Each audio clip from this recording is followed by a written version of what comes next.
大家好，又係我范太郎啊！咁我前日終於翻去電影中心咧睇咗呢套咧各大影展都大受好評嘅真人真事改編政治傳記片啊！我生如是繼續。咁啊，今次翻老本行講一講呢套戲嘅影評先。咁故事講述咧喺巴西有一個家庭咧，由爸爸奧本斯同埋媽媽尤利斯咧，同埋5個仔女組成嘅。咁爸爸咧以前就係國會議員，咁因為政變咧，所以俾人 DQ 咗議員資格，咁啊流亡咗海外咧6年嘅。咁翻嚟之後咧，爸爸從事工程工作啦，從此不問政事，咁家庭生活咧都樂也融融嘅。咁但係有一日咧，軍方就派咗人捉咗爸爸啦。咁之後咧，媽媽同埋其中一個女咧都俾人捉咗去問話。咁好彩呢2個人咧過一段時間都俾人釋放咗。咁爸爸咧就長期陷入咗一段生死未卜、被失蹤嘅日子啊。咁故事咧就此展開嘅。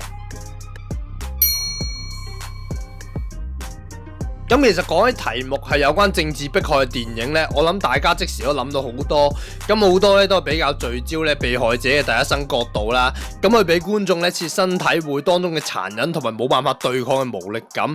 咁亦都有種咧就係查探真相嘅類型，咁主角可能係記者啊，或者係間諜啊，受眾阻撓咧都係查明真相，咁都會有種講述新聞自由嘅主題嘅。咁但係呢一次咧就係由受難者家屬出發去講述嗰種無奈同埋無助嘅。咁電影喺未發生迫害事件嘅部分咧，花到好多時間去盡錄主角一家人單純和睦親密嘅鏡頭，咁當然節奏咧係拿捏得相當得意啦，親人嘅互動同埋幽默感會令人哋覺得咧佢哋真係似係一家人。而喺呢個起承轉合嘅起部分咧，當提及到政治被失蹤事件嗰陣時咧，都忽然將和諧氣氛拉翻似一個危機四伏嘅境地，俾我哋觀眾咧可以唔會過分失焦啦，或者令到套戲嘅前半同埋後半嘅割裂感咧唔會咁大。咁我有一個電影前後割裂感好大嘅例子，就係三五成群。咁前半咧就好多串共好搞笑，咩神仙 B 啊，咩阿雞係我哋嘅人，你都夠膽喐佢，真係唔俾面啫，即係有好多呢啲搞笑嘅對白。但係後半咧就忽然之間氣氛極殘忍啦，令人勁唔舒服嘅。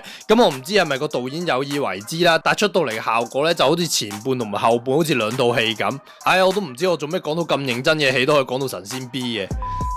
咁翻正題啦，當故事嚟到正題咧，爸爸被失蹤咧，咁媽媽一邊要諗辦法向政府施壓咧釋放佢老公，但係處處碰壁，咁一邊又要照顧嗰5個仔女啦，點樣去拿捏去解釋爸爸遇到嘅處境，咁自己嘅內心咧亦都要承受無止境嘅煎熬，除咗面對老公唔知生死嘅處境之外咧，仲要面臨軍方長期嘅監視。電影入邊冇好煽情咁樣表達呢啲情況，就算係女主角俾人嚴刑逼供咧，都冇用啲好殘忍嘅畫面去誇大觀眾嘅感受。而呢種較為平淡嘅敘事咧，反而會令人更加了解呢個情況嘅真實一面。咁電影入邊咧有個場景啦，就係一家人咧去餐廳食雪糕。咁原本冇事之前咧係老豆同埋一家人咧樂也融融。咁之後到爸爸失蹤咗，佢哋再去餐廳咧，咁佢嘗試做翻好似以前咁開心嘅事咧，但係就得翻死氣沉沉嘅景象。咁而呢種着重描述生活細節嘅做法，加埋咧有爸爸同埋冇爸爸嘅對比咧，雖然唔會令到觀眾嘅感覺大起大落，但係會令人沉澱起呢種咧有真實感嘅無奈同埋無力感。咁而女主角費蘭坦托雷斯嘅演繹咧，亦都係令呢套戲嘅提升嘅關鍵。因為頭先都講啦，呢套戲係就一個咧平實嘅做法，所以嗰啲大上大落嘅演繹空間咧係近乎冇嘅。但係佢就好成功喺好多細微空間咧演繹出嗰啲細緻嘅情緒。咁不論係被捕之後翻到屋企啦，感到安全啦，同埋諗翻嗰段日子咧被捕嘅受辱，定係要喺仔女面前咧保持正面嘅情緒。而當中令人感到最深刻嘅就係咧對揾翻老公嘅堅持啦，去到近乎放棄，至到咧被逼釋懷咧，所有嘅演繹都嚟得好內斂同埋好細緻，咁係相當值得一睇嘅。亦都會覺得咧佢喺金球獎咧攞咗最佳女主角咧係實至名歸嘅。咁所以今次范太郎喜愛指數10個飯團有8.4個飯團，相當喜愛。咁睇完呢套戲咧，都希望咧有唔好遭遇嘅人咧，都會有一個好結果。咁睇到呢度嘅朋友咧，都歡迎你哋 follow、俾 like、comment、share 條片出去，同埋可以喺下面咧 follow 我個 Fat 同 IG 啦。咁我會間唔中喺嗰度傾下偈，有陣時咧都會喺 YouTube 嗰度開下打機直播，咁都歡迎大家過嚟睇下啦，同埋留 comment 一齊打機嘅。好啦，今次係咁先，拜拜。